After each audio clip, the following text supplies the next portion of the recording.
we'll ask. All right, there we are. We've got a mechanical voice saying that. We'll ask Willem to start. Willem. First of all, I'd like to thank you for this invitation, and I'd like to apologize for my poor English. So I hope it won't be too hard for you tonight for this meeting. You asked me to talk about commune significance for the development of the working class movement, both in France and internationally.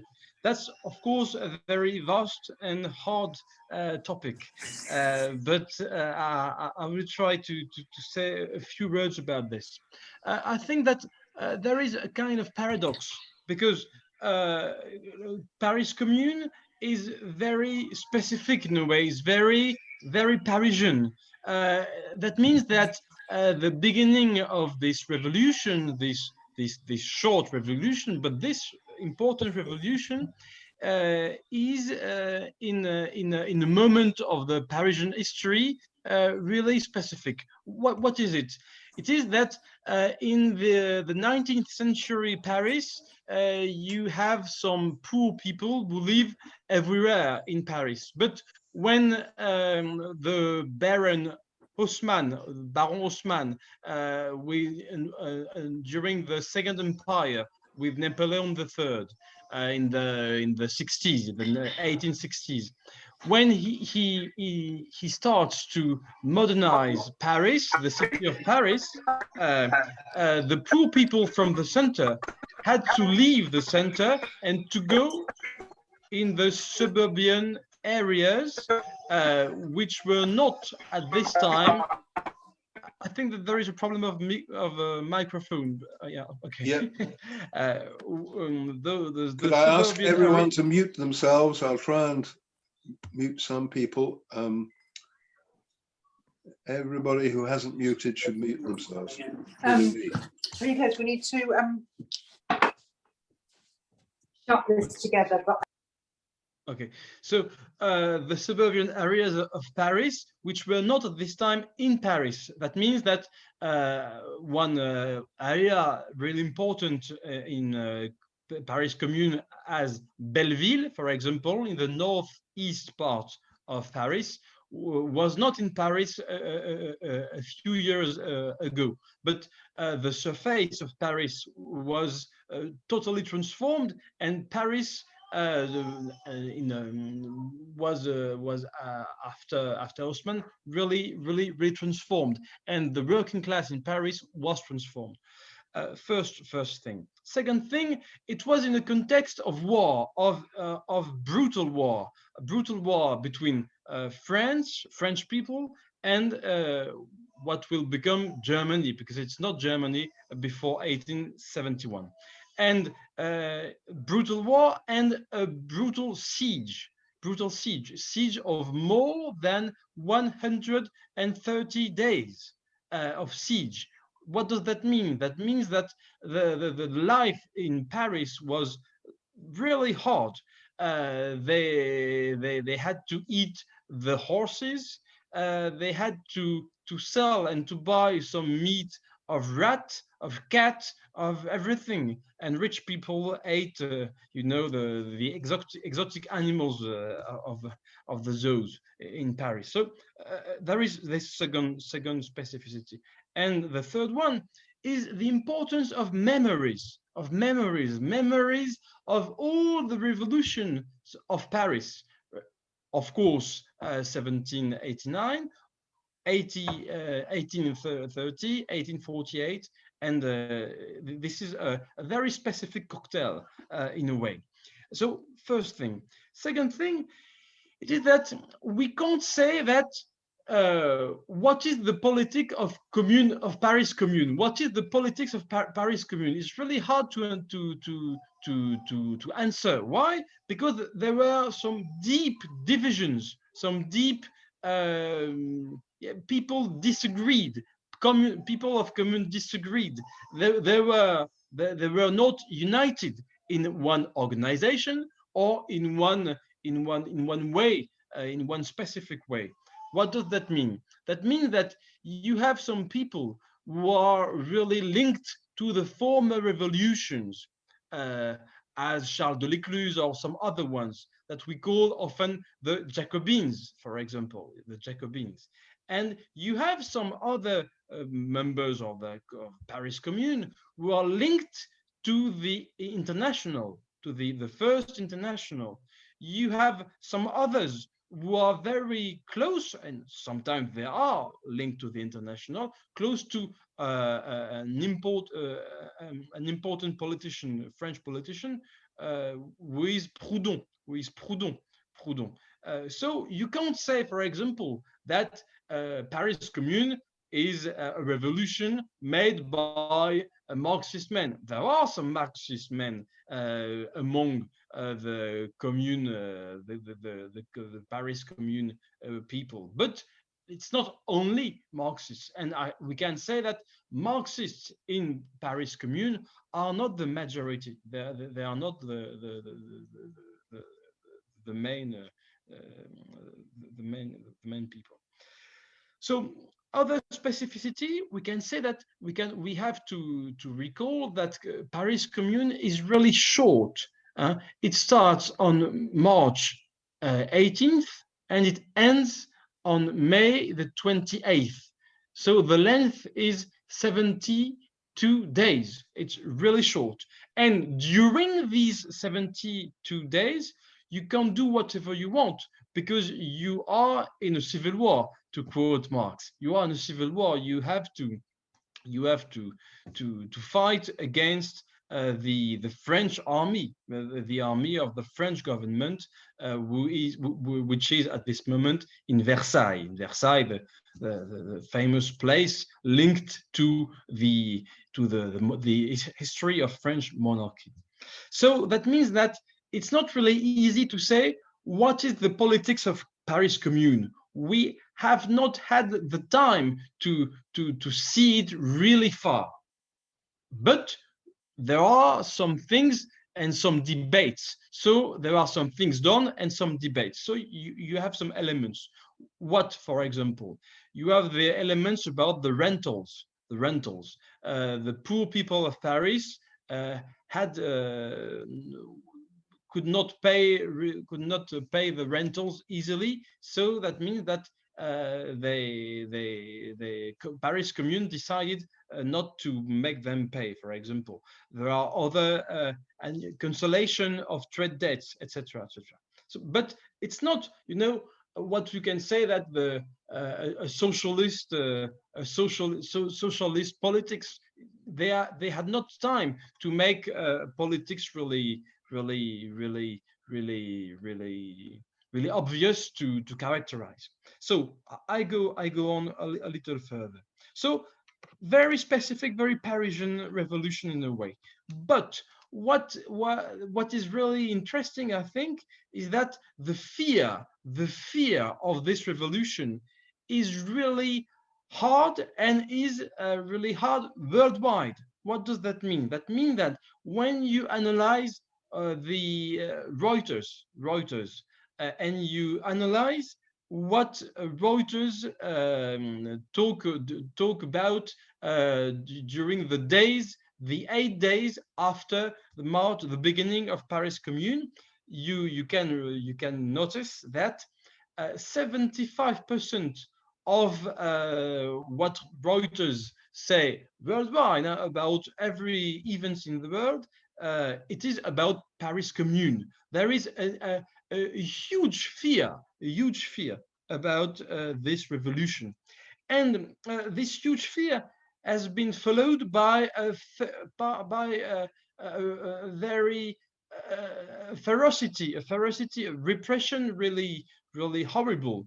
Right now, in a way, that means during what we call the bloody week, la semaine sanglante, from the May 21st to May 28th, we have more than 7, maybe 10, maybe 20,000 members of Paris Commune who are killed. That means this is very, very important because it's a short time and it's a short place. Paris is not so big, and there is a ferocity and a will. It's not a plot. It's really expressed. It's really said. There is a will to give a lesson to the revolutionary Paris and to all the people who want to make a revolution. You will be defeated and we will kill you. The will of Thiers, the man from bourgeoisie who leaded the opposition to Paris Commune, he declared that he wanted to prevent France to have a kind of tree of socialism for 10 years. He wanted to kill socialism for 10 years. So it's really important. When we have said that, we can say more about the ambivalency of Paris Commune. First of all, the name, commune. Of course, the name deals with the French Revolution, the first one, the revolution of the 18th century. So there is a kind of link with this revolution of the 18th century. Second, you have in the church are transformed into clubs, as like in the same way as the Great Revolution at the end of the 18th century. You have the names of the people who have to defend themselves. It is called Garde Nationale, the same way as the Great Revolution. You have the other name.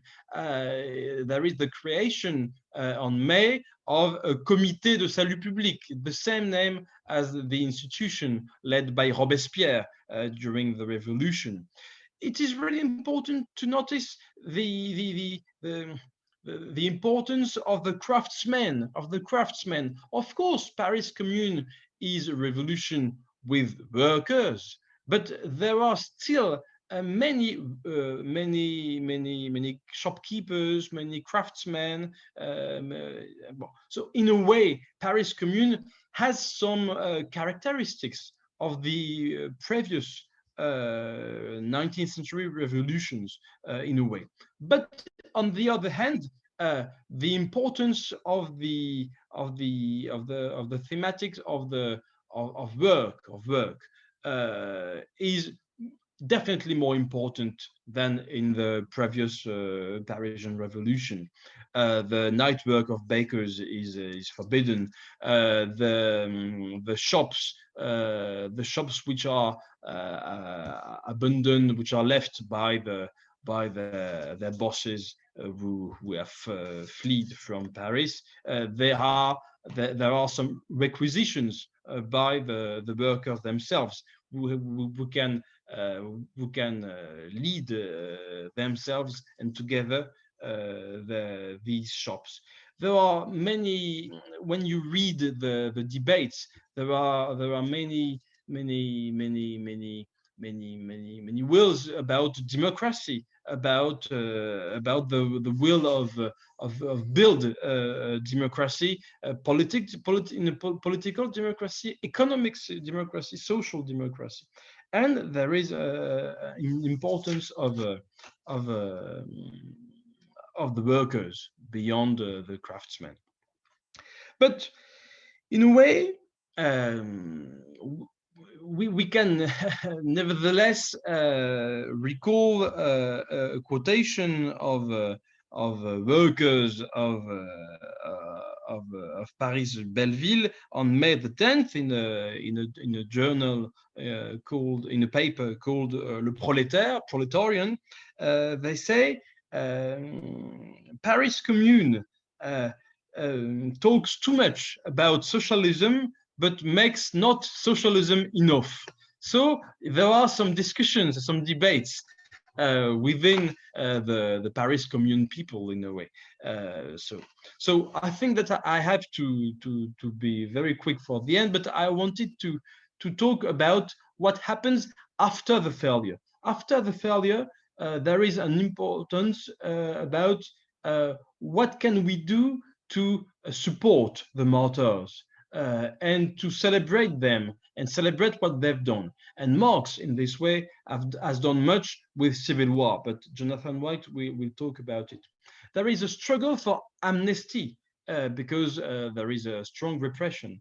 There is also a kind of diffusion of practice and of ideas with all the people from Paris Commune who had to flee France, who had to leave France in a kind of exile. So it's important to imagine the diffusion of these ideas, of what they've done, what they dreamed of. But the discussion, the political discussion, is why Paris Commune has failed.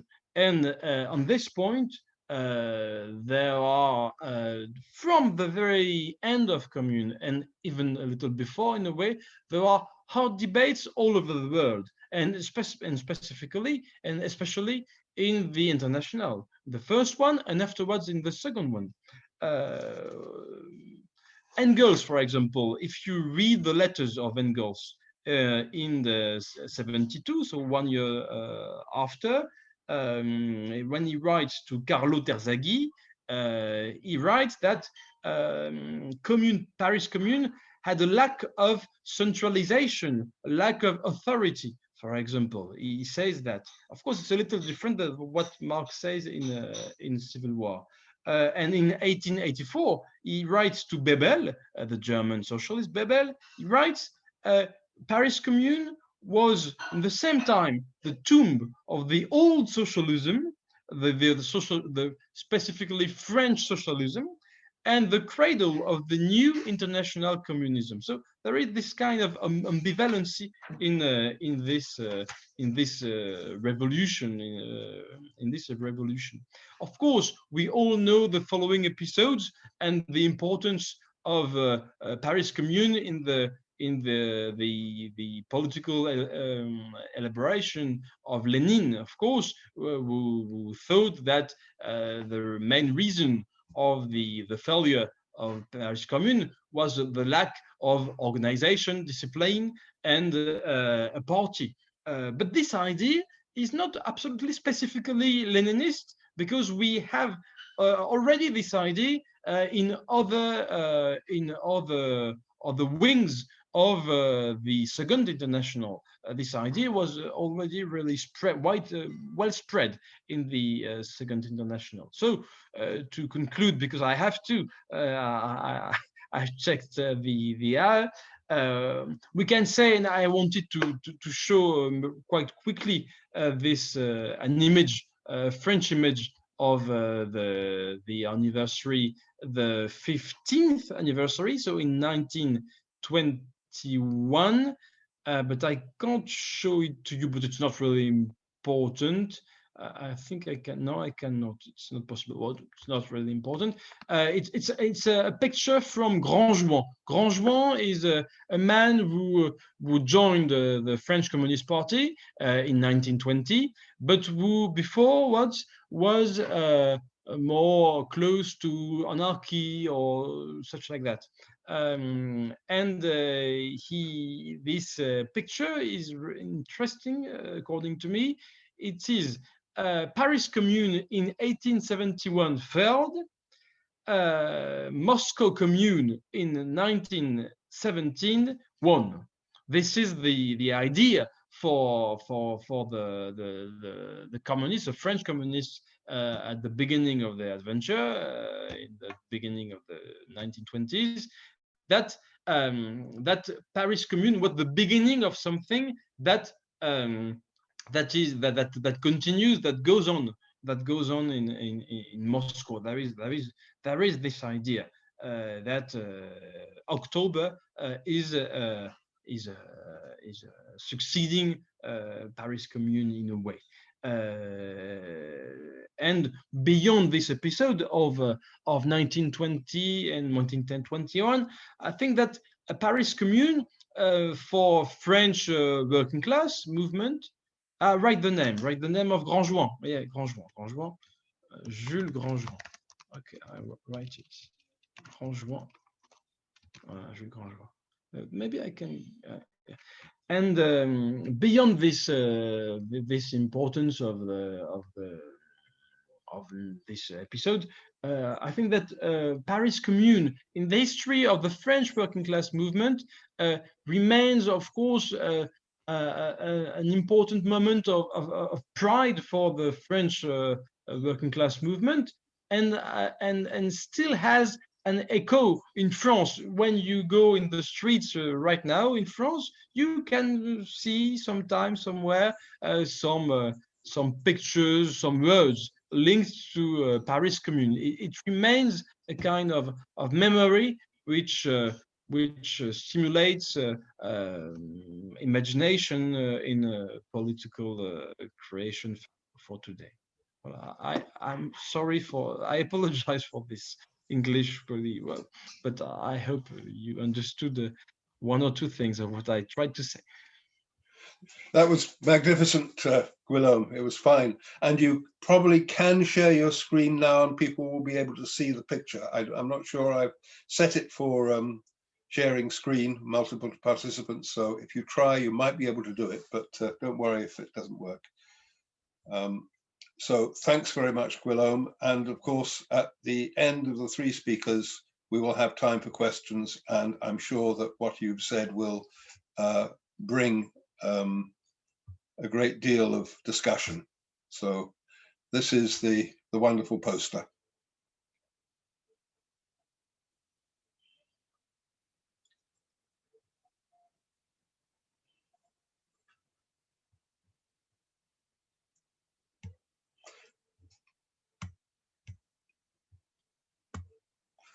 Okay, thanks very much, Guillaume. We'll now go on to Jonathan White, who I've already introduced, and he will talk about Marx's Civil War in France.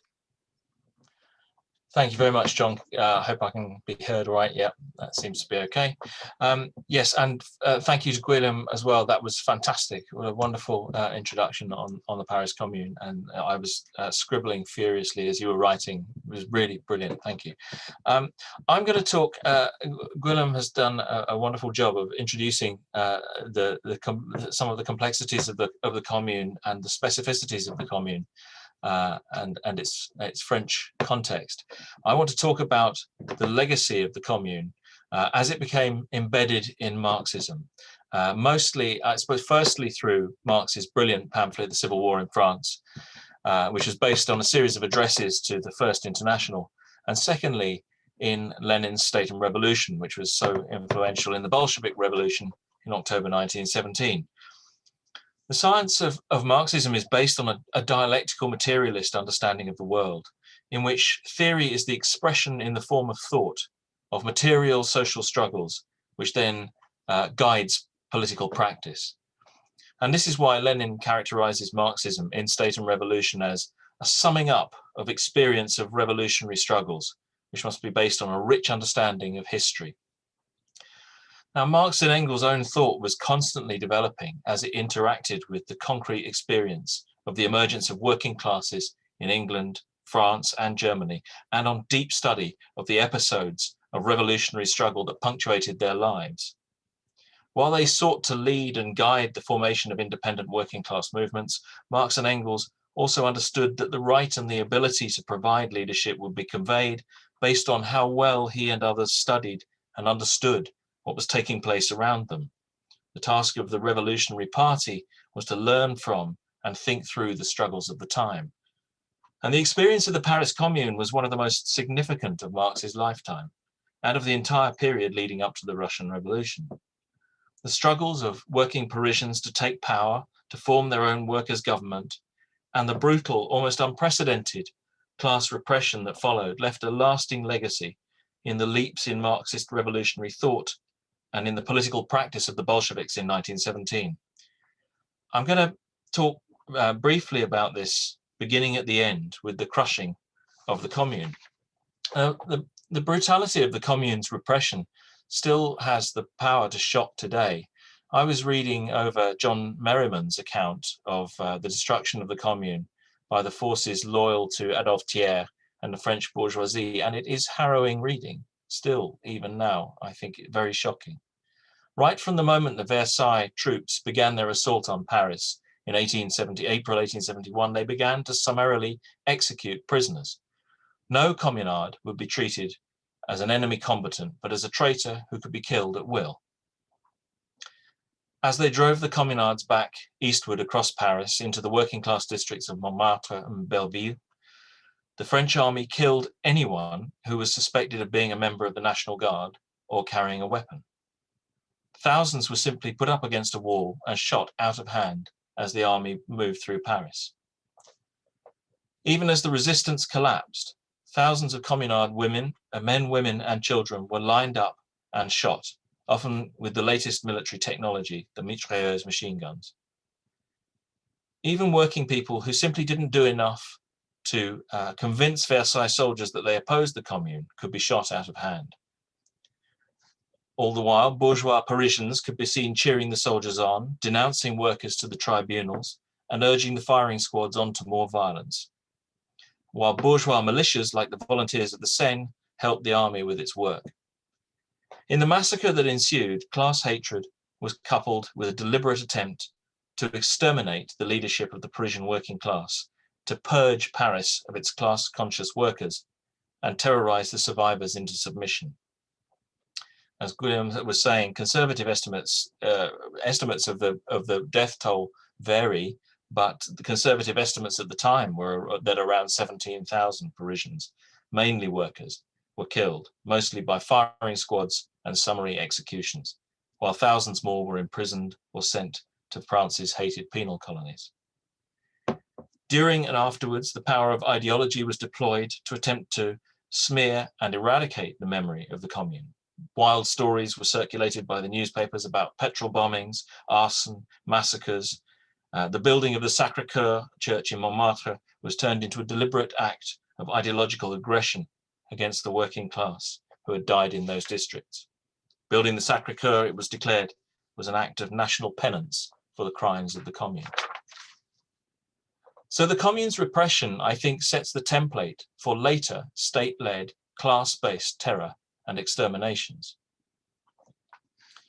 And for Marx, this is one of the great lessons of the Commune for the working class movement. And it's really, in this way, it forms part of his debate with the Proudhonists and with French socialism in particular, I think, that the state was neither a neutral force, nor could it be simply willed away through the dreams of decentralization and cooperatives. It would simply liquidate any serious challenge to the property basis of society. In the Civil War in France, Marx charts the historical emergence of the state with the rise of the bourgeoisie and capitalist economic relations throughout France's 19th century history until it steps into the clear light of day during the Commune in its perfected form as an engine, as he puts it, of class despotism. And this was also one of the key lessons of the Commune for Lenin, a lesson that he saw so-called Marxists in Russia and elsewhere forgetting during the early phases of the 1917 revolution. Government offices held by socialists were meaningless if the working class did not control all the organs of the state, the army, police, and bureaucracy. But there's more to the Commune than a negative lesson in the need to take state power. As Guillaume was talking earlier, the Commune was very short. It lasted just 10 weeks, but in that short time, the workers of Paris, through their own organizations and their own collective self-movement, began to solve the practical problems that faced them in a way that created something new that would leave a lasting legacy in Marxist theory. For the Commune was a class movement. As Guillaume explained, it erupted out of the collapse of Napoleon III's regime, out of the miseries of the siege of Paris, and out of the hardships created almost immediately after the end of the siege by the Republican government, which surrendered the city to the Prussians. And the rising that followed, which was triggered by Adolphe Thiers' attempt to disarm the National Guard by removing its cannon, and it led to the temporary disappearance of bourgeois class power from Paris. In the void, Parisian workers set about creating the organs of the first genuinely working class state, aiming to rule for working people at the expense of the bourgeoisie. Now, it's clear, that is not what everybody who was active in the commune believed that they were doing. They believed, they were operating through ideas that had been inherited from the past of French history, as Guillaume was talking about, Jacobinism and other trends of socialist thought, Proudhonism and anarchism. So it's not that this was consciously being done, undertaken by everybody with the same intention in the way that a Marxist party would attempt to do, but it was being, but this was working class people with the ideas that they've inherited from the past, attempting to solve the problems that presented them collectively. The commune took measures to alleviate poverty by cancelling or delaying rents and debt claims on shopkeepers, to establish cooperatives, to regulate working time, to prohibit employer fines, and most radically, as Guillaume has also referred to earlier, to hand over deserted workshops and abandoned factories left by the bourgeoisie to associations of workers. And in taking these measures, the commune was practically challenging the basis of private property, the ability to command and dictate to labour, and the sanctity of private property. In this way, Marx argued, however consciously it was doing it, the commune was in essence assuming the form of a revolutionary dictatorship of the proletariat, the political rule of the working class as it begins to uproot the propertied basis of society. The commune, Marx says, was to serve as a lever for uprooting the economical foundation on which rests the existence of classes and therefore of class rule. Even more important than its economic measures, though, were the innovative political measures that it took to develop a new form of political rule. Almost the first act of the Commune was to declare the abolition of the army in Paris and the sovereignty of the National Guard, the armed body of the people, a force overwhelmingly composed of workers with battalions based on neighbourhoods, paying a small amount of a wage per day. The Commune elected municipal councillors and magistrates on universal suffrage. Bureaucrats and officials' wages were set at the level of working people's wages, and all of them were subject to recall. Control of education was taken away from the church, and secular primary schools were opened. In short, all of the organs and functions of the state and government, coercive and consensual, were filled with working people, brought closer to working people, and made subject to their democratic will. These measures were of critical importance to Marx. They made the commune a genuinely creative force of working class self-movement. In the measures taken to break up the organs of the bourgeois state and subject each one to working class power, to dissolve its concentrated force, the commune became a guide to the kind of measures that would have to be taken by any working class seizing state power. That's why Marx calls it the political form at last discovered under which to work out the economical emancipation of labour. This discovery was not and could not be a creation of pure theory alone. It had to be revealed by the working class in the process of struggle. As Lenin stressed throughout State and Revolution, this process of breaking up the power of the state was an essential characteristic of the revolutionary dictatorship of the proletariat. Not only must it uproot private property, it must dissolve the concentrated force of the state back into society and place it closer to the people, the working class majority. And in the formation of the Soviets of workers, peasants, and soldiers during Russia's own revolution, Lenin saw the Russian working class and peasantry doing the same thing, breaking up the force of the capitalist state and subjecting it to the will of the people. But Lenin's understanding of the importance of this process was built on his own study of Marxist theorization of the commune.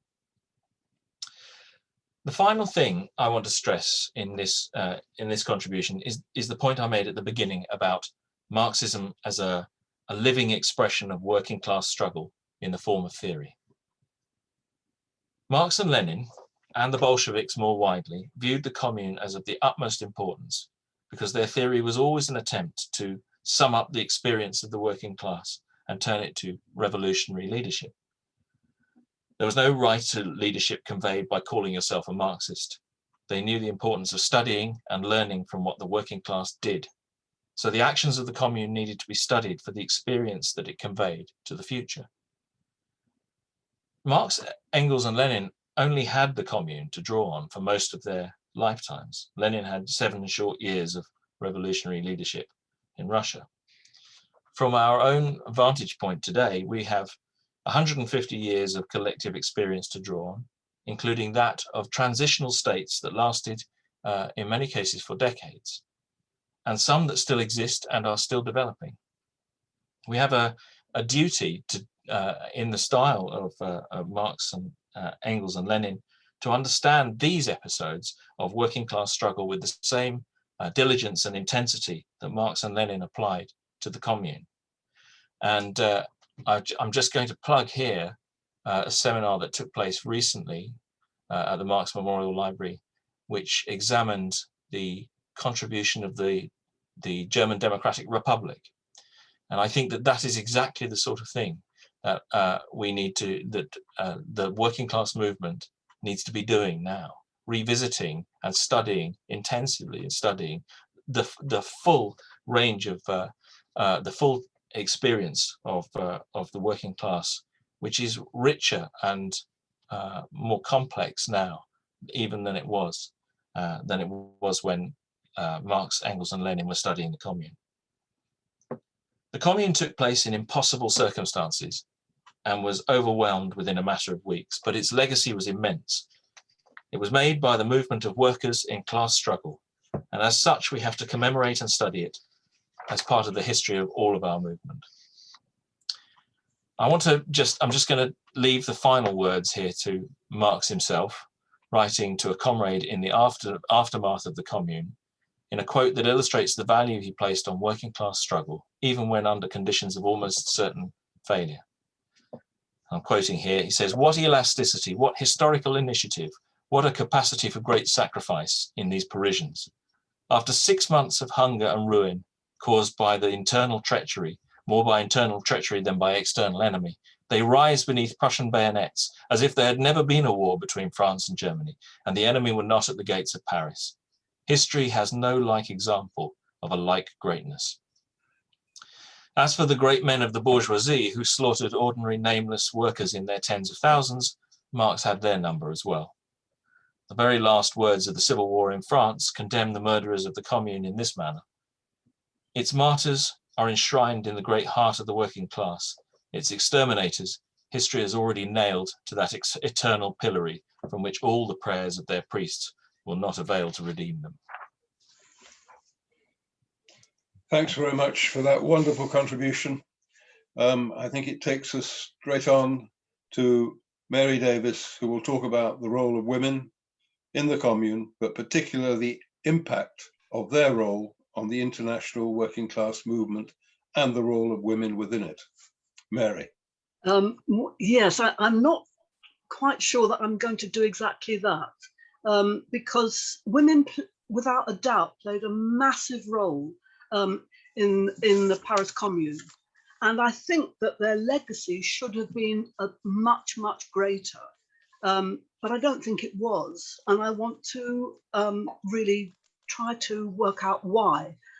In other words, what I'm saying is women were there, they were doing it all, but I'm not sure that the legacy was nearly enough.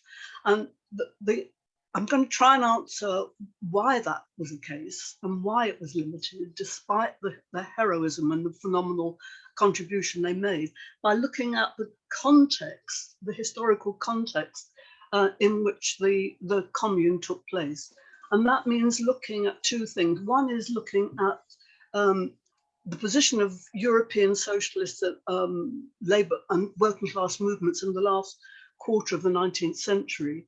And secondly, the position of the women's movement itself. And I want to take each in turn. But before I do that, I'm going to say that those two things, the labour movement or socialist movement and the position of women, those two things actually are linked, because women's involvement in the labour movement and the movement's responsiveness to women's needs reflects the level of men's class consciousness. And this has varied throughout the history of the movement, depending on the movement's rejection of capitalist ideology and the acceptance of socialist theory and practice. So that's a general framework.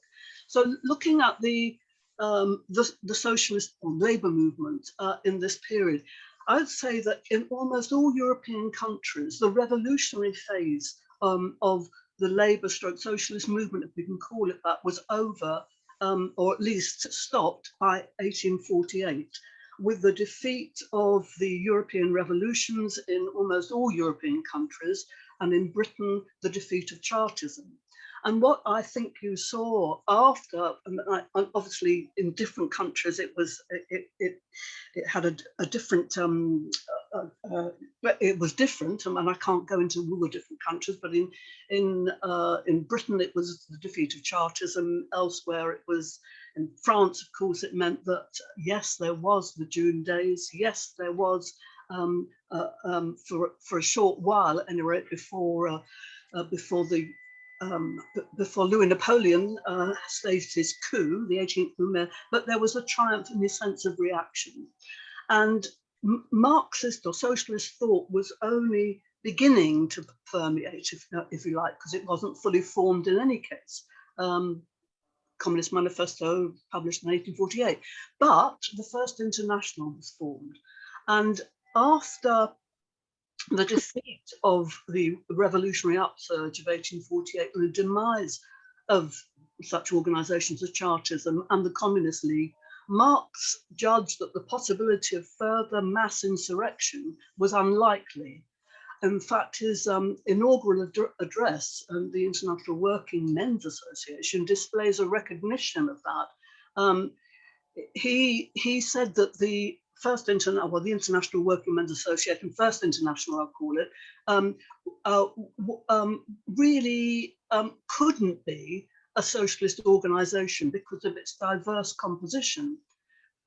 This address was adapted to his audience. In a letter to Bolton in 1871, Marx described the International in this way. He says, the International was founded in order to replace the socialism or semi-socialism of the sects by a real organization of the working class for struggle. Actually, that's why he was very, very keen on having the British trade unions involved, even though they were not very radical. He went on to say that the sects exist when the working class is not ready, but once it's mature, the sects, and he was thinking of the small organizations like the Communist League, the sects can play, he said, a reactionary role. So he regarded the support of English trade unions as vitally important, but the International was beset by a struggle against the sects, notably the anti-strike mutualist French Proudhonists, the German Lassalleans, and the anarchists led by Bukharin. And actually all of those things you could see, and Guillaume was referred to that, within the commune itself. All those different kind of all those different organizations. Proudhon and Michelet were both misogynists. They were very, very anti-women, and they were very influential in the French section of the International. At the French section's inaugural meeting in 1866, the delegates passed a motion that stated, and I quote, "From a physical, moral, and social viewpoint, women's work outside the home should be energetically condemned as a cause of the degeneration of the race and as one of the agents of demoralization used by the capitalist class." Well, there you go. So this struggle was played out in general council meetings and so on. But the congresses weren't, I mean, due to the Franco-Prussian War, really effectively, the International was well, really didn't do much more. But in France, the domination of people like Proudhon and Blanqui bears out Marx's view, and this had repercussions both for the fate of the commune and for women themselves. Now, secondly, just to quickly look at the women's movement, because I said that the radical phase of the labour movement was temporarily halted in 1848, this was true for the women's movement as well, linking those two things together as I tried to do it before. But in France, before 1848, the utopian socialism of the 1830s did inspire a women's movement. Women like Flora Tristan became the first reformer to argue that women could only win equality through the emancipation of the working class. And this tradition was developed in the 1848 revolution by great socialist leaders like Jean Deroin, Pauline Roland, who organized women to fight for their rights to work and to vote, and they were active in 1848. Now, after 1848, there was what you saw almost in all European countries was the growth of really a bourgeois women's movement, and that bourgeois women's movement really left out working class movement that concentrated on the fight for property rights and education and so on. Very little for working class women. However, French women were influenced by the International, the First International, and the legacy of 1848, fought back against the sexist and misogynistic ideas of Proudhon and Michelet. So, for example, in the 1860s, women like André Léo, she hosted the inaugural meeting of a new feminist group at her house. And this group included women who were later to become very prominent in the Commune. The group, this was in the 1860s, 1866 roughly. The group included Paul Mink, Louise Michel, of course, who everybody has heard of, but they haven't necessarily heard some of the others. Eliska Vincent, Noémie Reclus, and her husband, actually, all were future communards. The group established improving girls' education as their campaigning priority. But Mac and Louise Michel were two of the leading women of the Commune. And they both stood, I would argue, in the revolutionary socialist tradition of Deroin and Roland.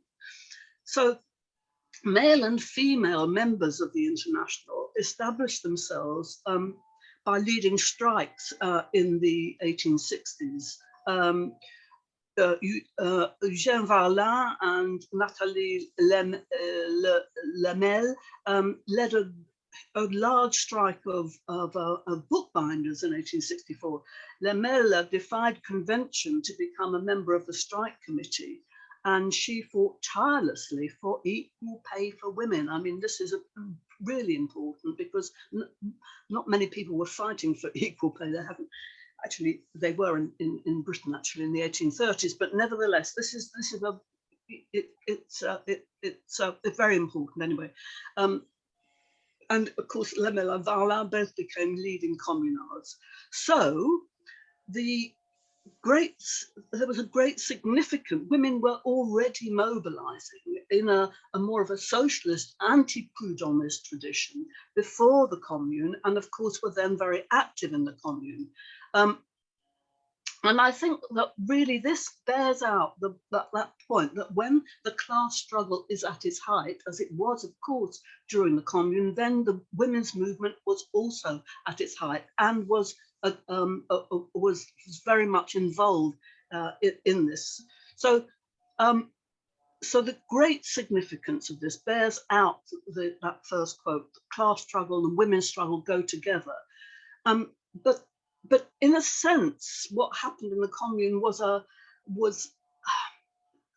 an exceptional movement. I'm talking about historical exceptionalism, partly because the Commune only lasted for 72 days. But in that time, you saw exactly that class struggle and women's struggle actually really impacted on each other. And it's a really key point, I think.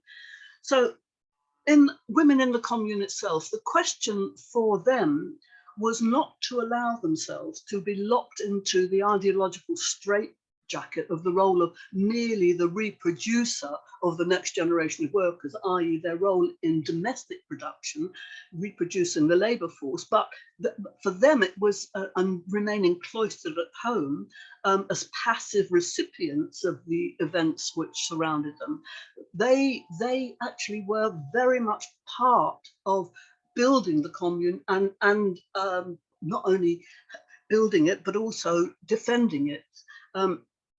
Now, it's true that women didn't have the right to vote, and they had no right of representation, as they couldn't be elected, but they were nevertheless entrusted by the commune with leading responsibilities of absolutely strategic influence. I don't think anybody can doubt that. Even those people who like to airbrush women from history might just pick out Louise Michel, but actually the evidence is so clear that there were loads and loads of other women involved.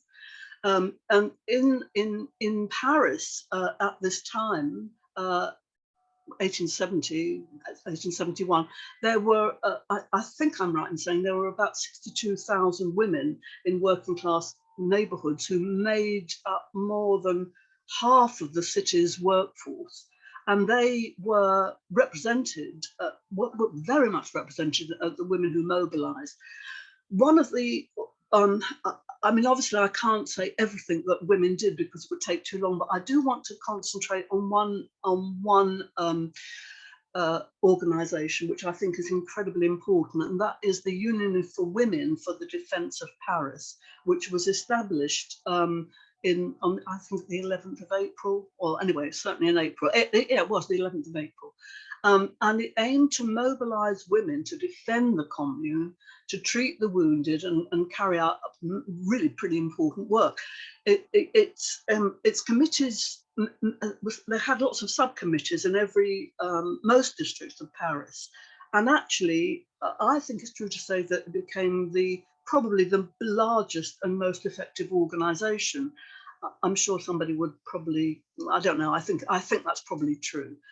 The union, this is the Women's Union, aimed to organize the defense of Paris and to instigate long-term changes in women's labor to eradicate masters and exploiters, which I think is fantastic. So in other words, it was socialist. It saw that there was a link between women's domestic production and their social production. It issued an address calling on the commune to abolish all forms of gender inequality and describing sex discrimination as a means employed by the ruling class to maintain their power. Brilliant. This was the first time, I think, that they, well, I don't know, no, it's not the first time, but I mean, it was very, very clear. And so it had a lot of demands. It demanded, for example, equal pay for equal hours of work. It demanded a local and international federation of various trades and sections. I mean, some of these women, for example, one of the main leaders of this, Elizabeth Dmitriev, a Russian woman, a very young woman actually, she was only about 20 when she did this, but she was part of the international, first international, and very friendly with Marx and his entire family, his daughters and Marx. And so this international thing, it was very much, in fact, they said, this is the union, the Women's Union, that members of the union were expected to belong to the International Working Men's Association. I wish it wasn't called men, but let's say, because there were women as well. But I think that's the wrong way of translating the German word Mensch, which means people, really. Outside of workplace struggles, the Women's Union fought for women's right to divorce, an end to the distinction between legitimate and illegitimate children, education for girls and orphans. It was free from the influence of the Catholic Church. I mean, it gets better and better. And they wanted pensions for wives, whether officially married or not. This is incredible stuff.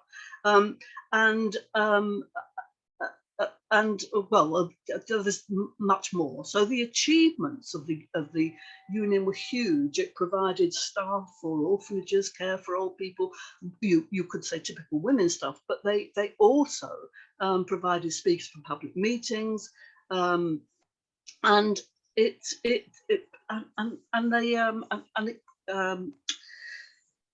defended the commune. There were nightly meetings of the union were attended by 3,000 to 4,000 women. Elizabeth Dmitrieff was I think, probably the driving force behind the union. She edited a journal called The People's Cause, that's the translation of it. Its founding statement declared inequality and antagonism between the sexes constitute one of the bases of the power of the governing classes. I think that's brilliant. And as the foundation of economic justice, this is went on, we advanced two fundamental theses. One, that the land belongs to those who work with it with their own hands, and secondly, that capital and all the tools of labour belong to the workers and to the workers' associations. In other words, this was a socialist, a socialist feminist movement, feminist socialist movement in the 1870s. Very, very, very, I think, early. You know, I don't think there was a socialist feminist movement and really until the early 20th century. People like Clara Zetkin, the end of the early 20th century, people like Clara Zetkin and Sylvia Pankhurst. But here was Dmitrieff and this organisation, which, in spite of all the other Proudhonist, anarchist, misogynist kind of influences within the French labour movement, actually did argue for a socialist feminist way of looking at things, which is pretty incredible, I think. I don't think I've got time to say, I'd love to say more about it, but the reason why I say that this legacy really should have been much, much, much bigger.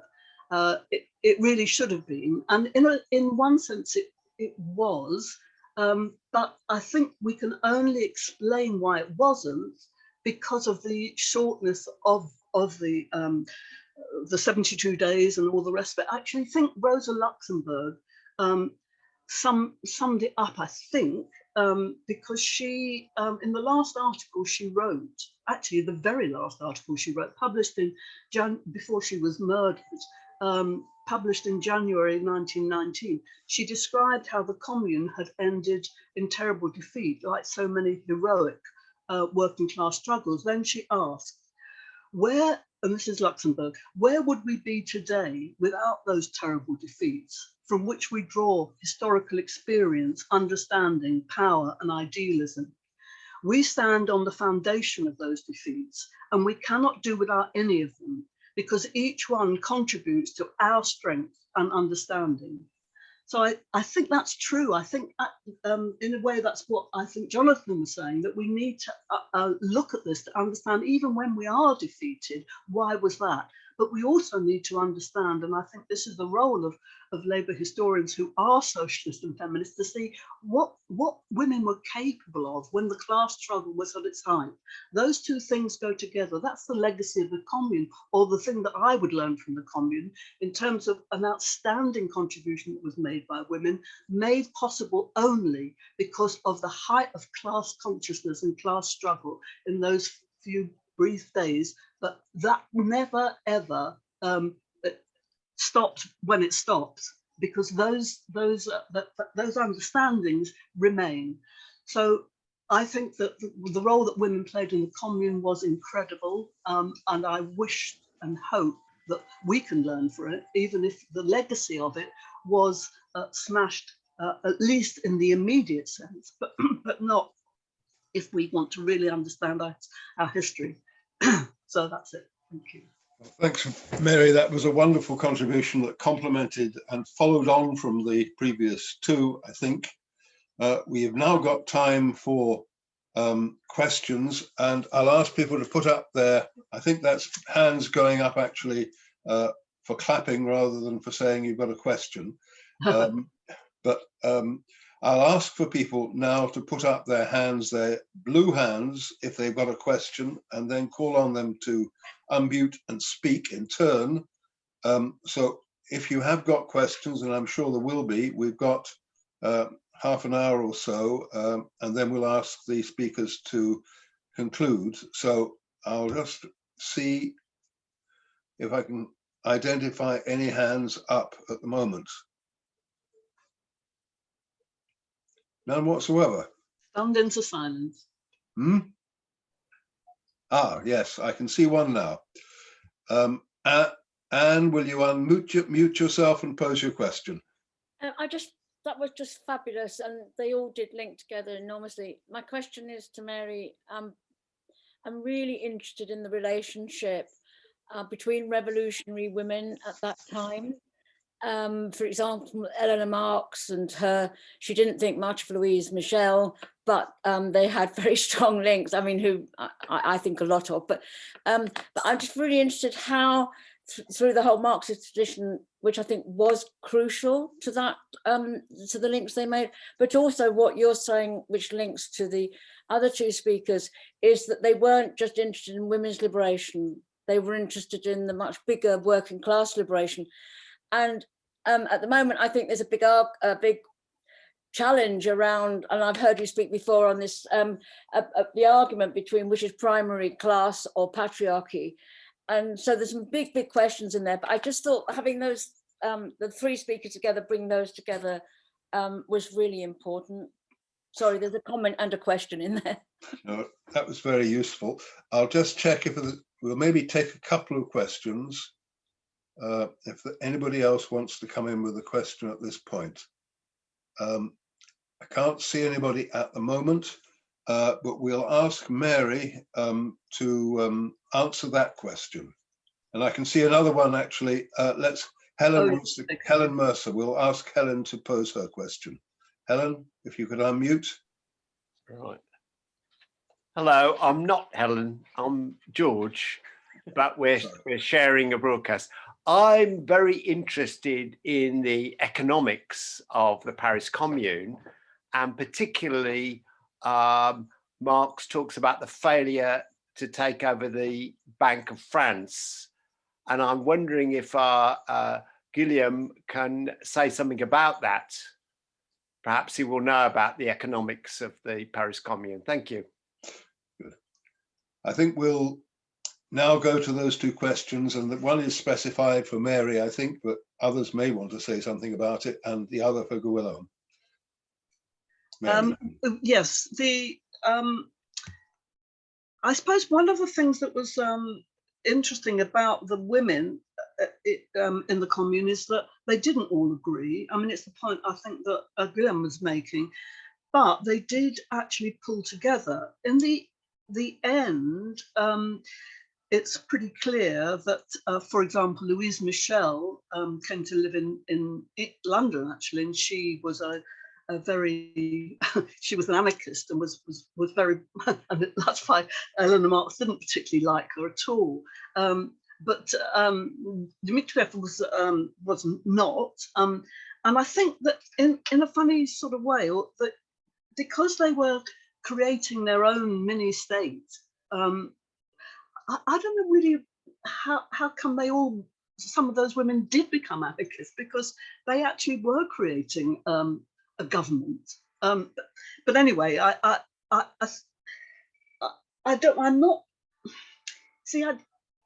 do think that the question of the relationship between women and class is very, very important. That's not to say that all women are working class and therefore you can't, but the link between them is key, because every time that women do get a look in is when class consciousness is at its height. So that all the sort of stupid misogynistic prudonists didn't get a look in really at that point, because workers were beginning, whether they agreed on everything or not, actually building something. So I'm not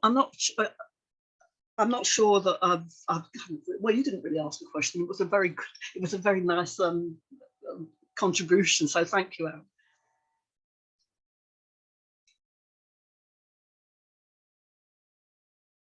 Willem has got a question, and it's about why the Commune didn't take over the Bank of Paris. Yeah. What's interesting with Marx's Civil War, of course, it's a wonderful text. If you imagine when it has been written, it's written just in the moment of the Commune, just afterwards. So it's really, really interesting text, and Jonathan White said it really clearly.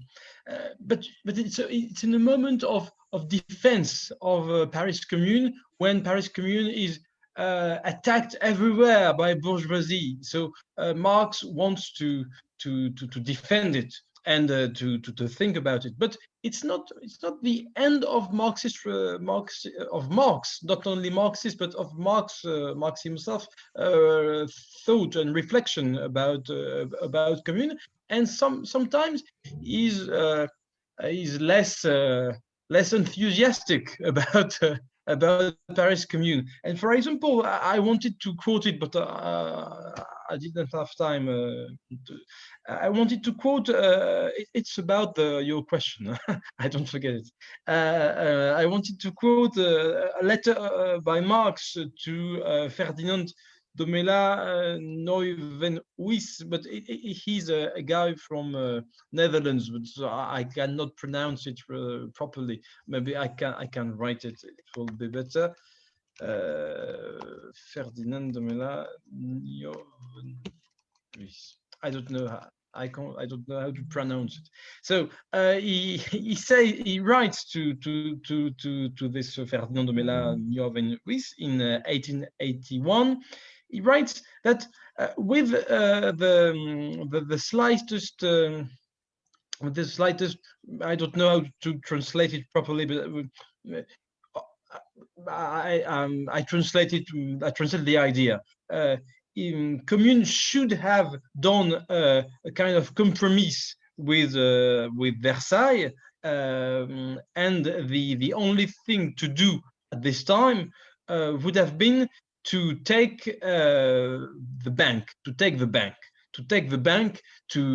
make the people from Versailles a little afraid and more quiet. So, but it is an important point about the politics of Paris Commune. They want to do something, and they do some things, but they are afraid of breaking law, of breaking legality, of go beyond legality in some way. For example, even for the requisitions of the abandoned shops, abandoned factories, they say that maybe if the boss comes back, maybe we can imagine to pay a little or something. You know, they don't want to go beyond legality and to go hardly beyond legality, and this is why they have not done all what they could have done about the bank. But there were some debates among communards about it, and they did some things with the bank. Nevertheless, a little. For example, Zéphirin Camelina was the man who was in charge of questions about money in Paris Commune, and he made some things. He made some coins at the end of the. He wanted to make some coin at the end of the Paris Commune, and he became the first. Afterwards, of course, he became the first communist candidate to be president of the French Republic, because he joined the Communist Party in 1920. So we know. That's a nice ending for that question. Jonathan, do you want to make any comments on either of those two questions, or shall we see if anybody else has got anything to ask? Jonathan? Just a brief comment on what Guillaume was saying. I mean, it's, I think Marx's attitude towards the Commune in general is really is very interesting. In that, in that letter is echoed at the very beginning of the Civil War in France, with a fairly, veiled but not very veiled point that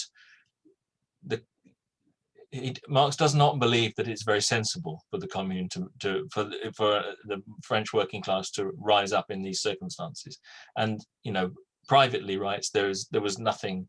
There's no possibility it could have succeeded for all of the reasons.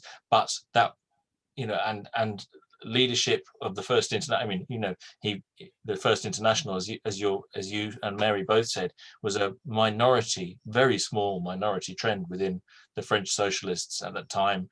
And, even if the concept of leadership that Marx and Engels have, even if they had, it's a dialectical concept of leadership in that you are learning from the movement as well as leading it, but they didn't really practically have the capacity to exercise any real decisive leadership at any point during the Commune. They were very influential voices within it, but not enough to determine whether or not the rising took place. But once it does take place, you have to study and learn it and learn from it, and not just sort of what are the mistakes, and yes, obviously the not emptying the bank and going and asking for a loan instead was retrospectively a kind of a mild measure that demonstrates exactly that kind of the fact that many of the leading figures, the Jacobins in particular, didn't really know what to do. But also, you don't just learn from the mistakes; you learn from the creative acts of the Commune, and that even with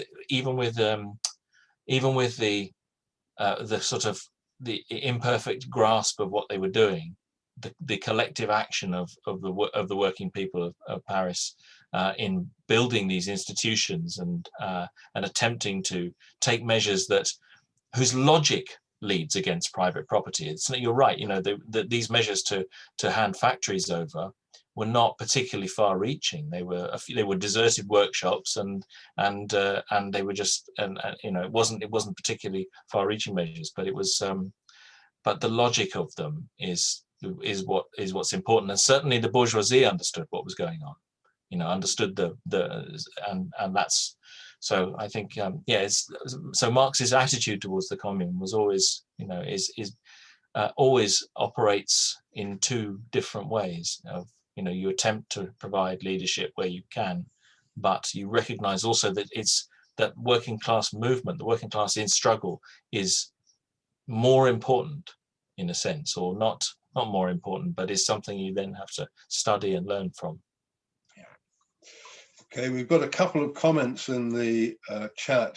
One is asking Guillaume, I think, for some suggestions for readings about how far going beyond legality was actually, bourgeois legality, was actually debated in the Commune. So that maybe is something that Willem could suggest. And there is also a very helpful suggestion of further reading that is regarding the letter that was referred to by Willem from the Netherlands. Okay, are there other questions that people have? Just check. Sure, there must be questions. There are some yellow hands up. Yes, I can see Charlie has got a question. Charlie. Hi, John. Hello to everyone. That was a really interesting discussion. My question is,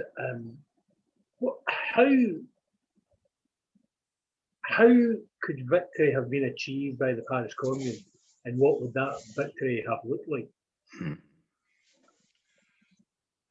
That's a lovely, simple question, but it's incredibly difficult. Shall we ask Willem to start, and then maybe Mary and Jonathan? I'm sorry, I'm afraid I have not understood what the question. It's my Glaswegian accent, Willem. Repeat it. Glaswegian slang. Right. Okay. How could victory have been achieved, and what would that victory have looked like? No? It's a simple question, but very, very difficult, Quillo. Yeah, I understand that. I understand that. John. Go on. No. Excuse me, but you know, I think that we learn English in France listening to the Queen. So to the Queen of England. So I'm sorry, but I cannot understand. Maybe can you write it? Maybe I'm sorry. Well, shall I? The comrade is from Glasgow, and he was speaking in Glaswegian. Well, he was speaking in Glaswegian. Yeah. If I can say it, slang.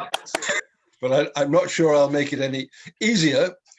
How could the commune have been successful? What would have been the conditions needed for a successful achievement of working class power? Yeah.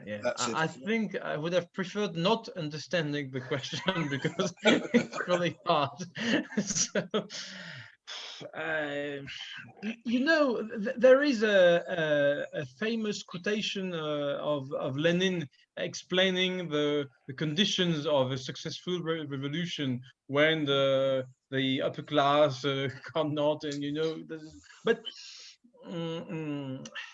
it's not really easy because it's also linked to there are some problems of class consciousness, of course, but there are some problems of the evolution of capitalism.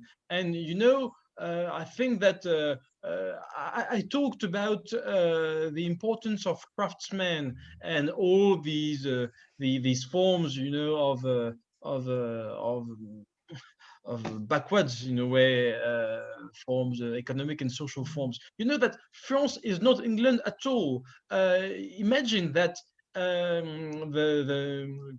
the people from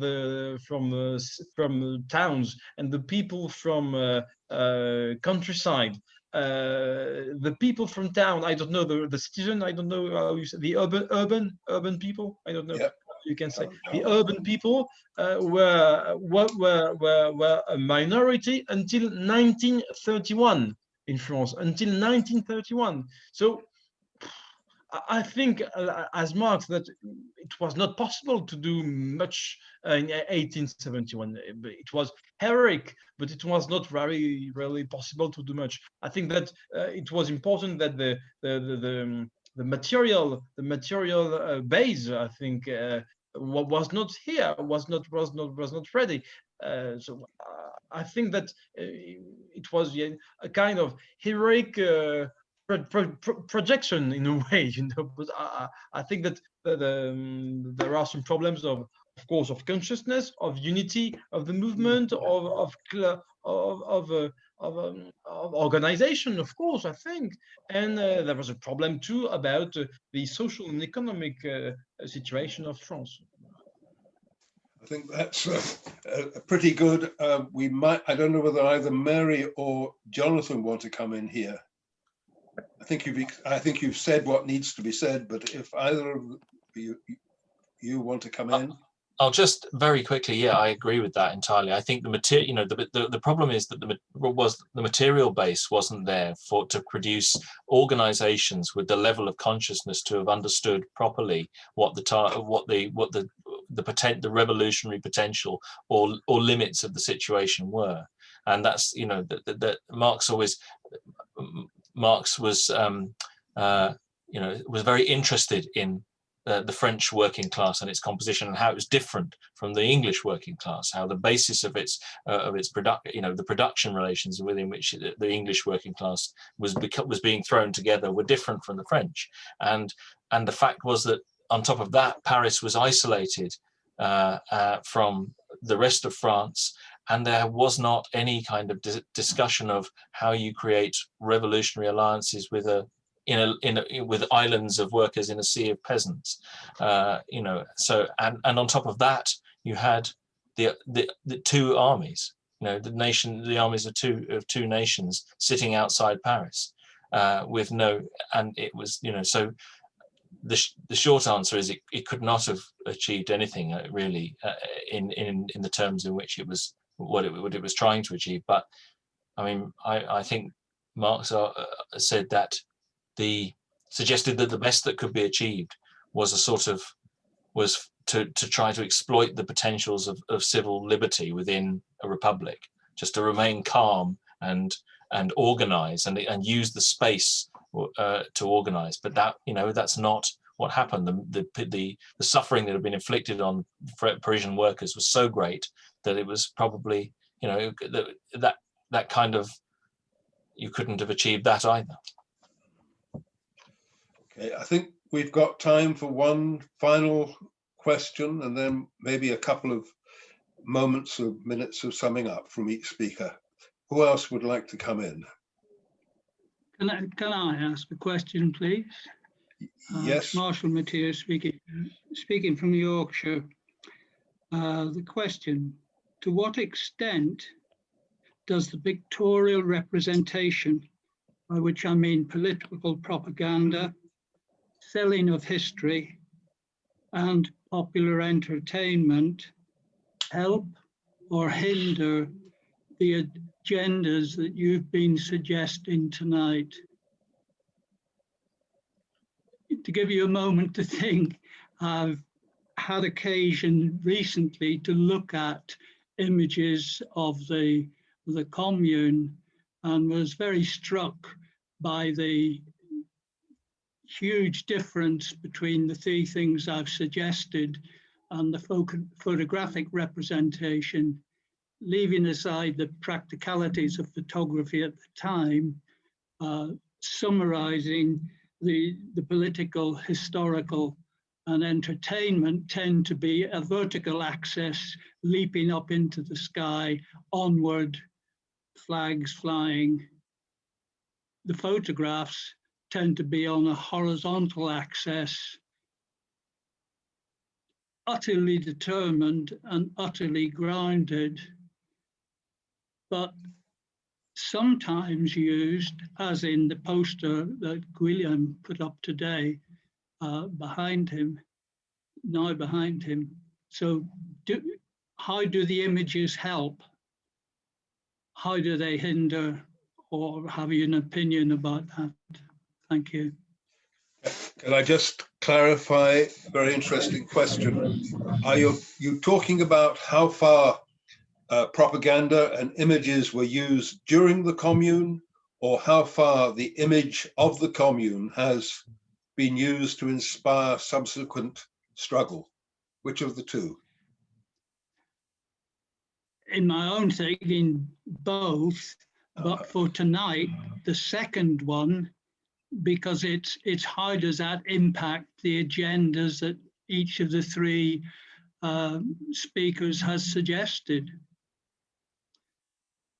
Okay, well, let's ask the three speakers to, it's now just gone 8:30. I don't know whether we could ask the three speakers to sum up at this point. It's been a very, very rich discussion. I've certainly learned an enormous amount from it.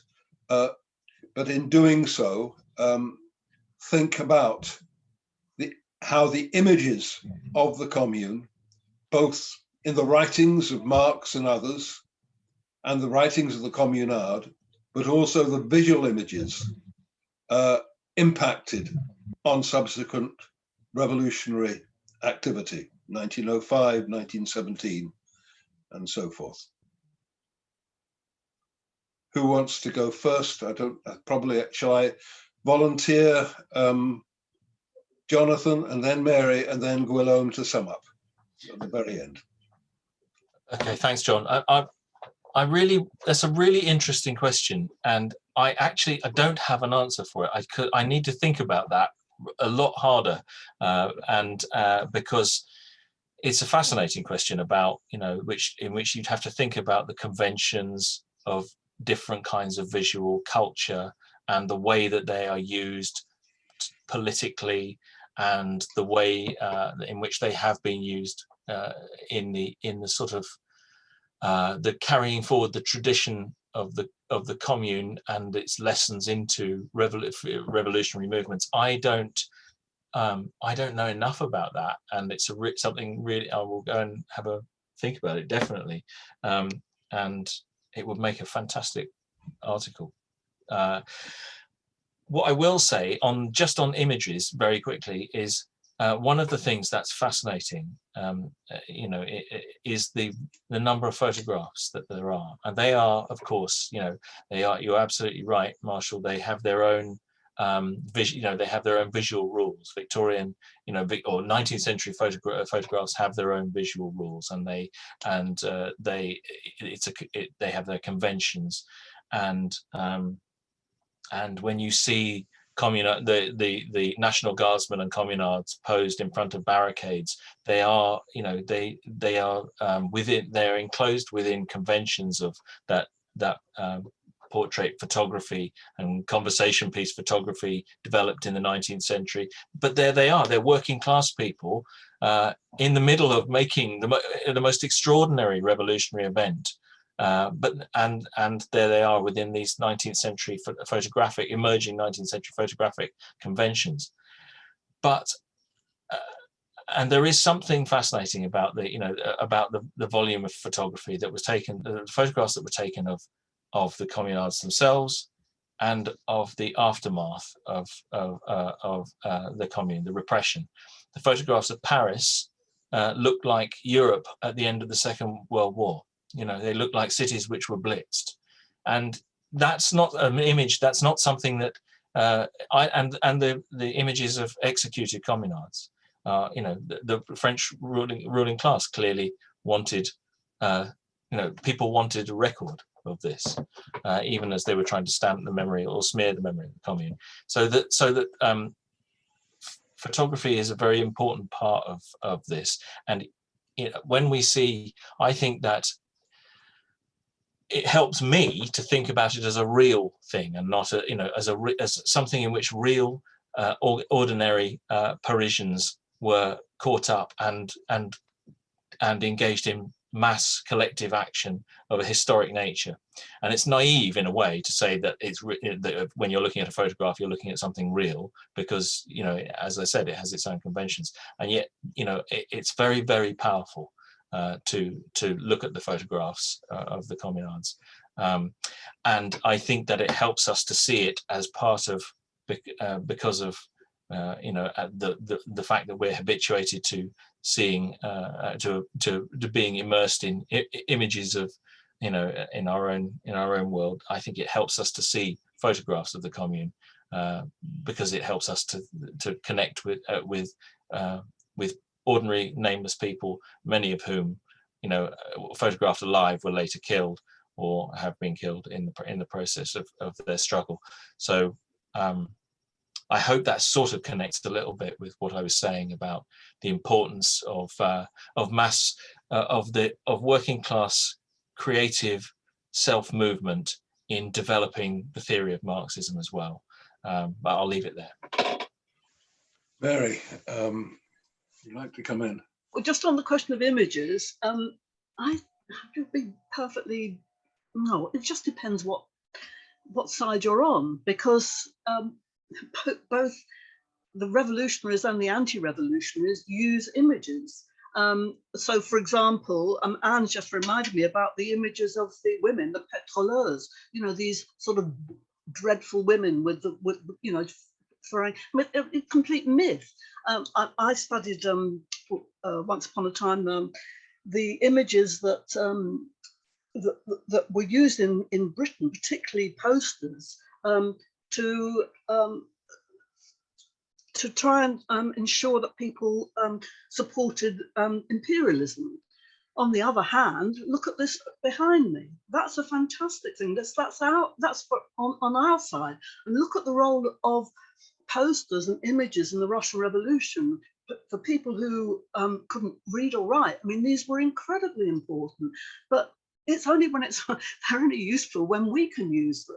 but the ruling class uses them. So there isn't an equality really, and they've got much more chance of getting their stuff out than we have. But I think it's vitally important that we do have lovely things like this, and Graham's lovely poster there. I mean, this is really important for us, and cartoons as well, because the cartoons at this anyway. But on just to when I do think that when we talk about the Paris Commune, we are talking about a bit of historical exceptionalism. And just on the question of women, I mean, the fact of the matter is that French women didn't get the vote until 1946. I mean, that is incredibly late. So, but that does not mean that exceptionalism isn't important, because, for example, I mean, you've got example in every country of risings that are often called riots or revolts, but they actually are risings and rebellions of people which didn't change society, because Lenin's quote that Willem was referring to was that a revolution can only take place when the ruling class can't go on in the old way and the people won't let it. I mean, the fact is that in 1871, the ruling class of both of Prussia and of France could go on in the old way, and the people, but only the people in Paris actually were trying to prevent it, and therefore they could be isolated. I mean, there's loads more stuff to say about this, but essentially, I mean, people have answered the question, but I still think that we like Rosa Luxemburg said, we learn from victories and we learn from defeats, and that's the importance, I think, of the Paris Commune.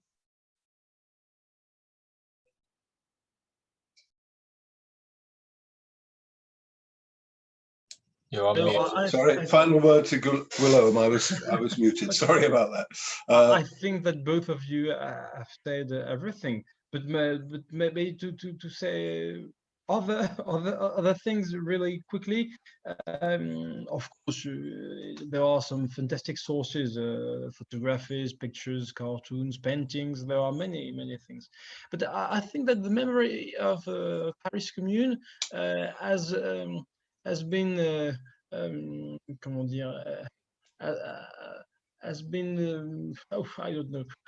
But the memory of Paris Commune has lived also via books, via papers, via organizations, because with the development of the organizations at the end of the 19th century, there were some former communards who were there and who talked about it, who thought about it, and who shared their experience, their things. And in France, it remains an organization which is called the Friends of Paris Commune, and it was beforwards it was the association of the former communards, and the last one died in Soviet Union in the 30s or 40s, I don't remember, and this association turned into not the former communards but the Friends of Paris Commune. And this organization is still important because on Saturday there will be a big demonstration as usual until the place in Cimetière Père Lachaise Cemetery, where the communards have been killed. Not all, but many of them have been killed in this cemetery. And this demonstration is organized by this association. So there is the importance of organization, the parties, the trade unions, but also these associations of memory. So there is a kind of many ways, many media to maintain the reflection and the idea and the meditation about Commune, Paris Commune. Thanks very much, Willem. I think that brings us to a fitting end. I think there have been 3 wonderfully rich contributions, and I think it does fittingly mark the 150th anniversary. And I think in ending, it would have been appropriate, but we didn't have the wit to organize it, to play the Internationale, because of course, one of the great memories and carrying forward of the Commune and its spirit was indeed in the words of the Internationale, which were written, as everybody knows, in the immediate aftermath of the Commune. And I suppose music and song plays its role at the same time also as the visual poster and also the writings that came and the talk and discussion that came from the Commune. So we thank our three speakers, but particularly Guillaume from France, who carries with him the spirit of the Commune that played a big role in the development of our socialist movement, as I'm sure Mary and Jonathan can tell you, in the development of a socialist movement in the 1880s and 1890s. In fact, just an anecdote, coming from Scotland and having had a speaker from Scotland, Mary MacArthur, who was one of the key organizers of women's trade unions, became radical because she was tutored at school by a refugee from the Commune. So our histories of our working class movements are interwoven by those memories. They were carried forward, they are woven into the fabric of our class and its history. So thanks very much, everyone. Thanks for our speakers, and we hope to see you at further Marx Memorial Library meetings. Bye.